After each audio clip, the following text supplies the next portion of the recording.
Aujourd'hui, je vais répondre aux questions qui se posent le plus dans le monde de l'aquariophilie et surtout celles qui font débat sur les réseaux sociaux. D'ailleurs, on veut vos avis en commentaire. La première question, c'est un aquarium, c'est possible sans entretien? La réponse, c'est que c'est possible, mais pas pour la majorité des gens.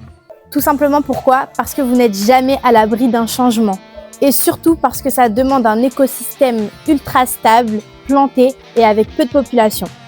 La deuxième question, c'est est-ce que le changement d'eau est obligatoire toutes les semaines? En effet, c'est fortement recommandé.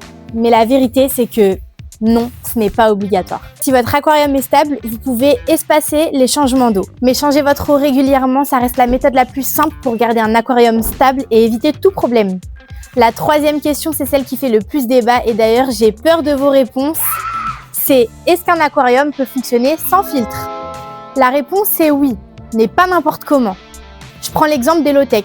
Pour certaines personnes, ça marche très bien. Ils y mettent un bêta ou des crevettes avec beaucoup de plantes. Mais ça reste risqué. Il faut généralement beaucoup de plantes, très peu de poissons, mais sinon le filtre reste essentiel. Mais bon, si vous avez des low-tech, on vous applaudit parce que c'est rare que certaines personnes les tiennent plus de 6 mois, donc on veut vos photos en commentaire si c'est le cas. Et enfin, la quatrième et dernière question, les poissons sont-ils vraiment heureux dans un aquarium?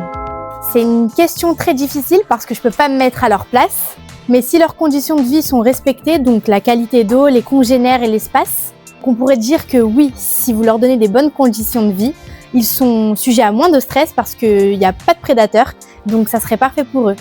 Et je tiens à mentionner que pour certaines espèces, leur seul moyen de survie, c'est les aquariophiles chevronnés qui s'efforcent à faire survivre ces espèces qu'on ne retrouve plus dans la nature. Voilà, notre FAQ est terminée. J'espère que nos conseils ont été bons à prendre. Et surtout, n'hésitez pas à nous faire part de vos avis en commentaire.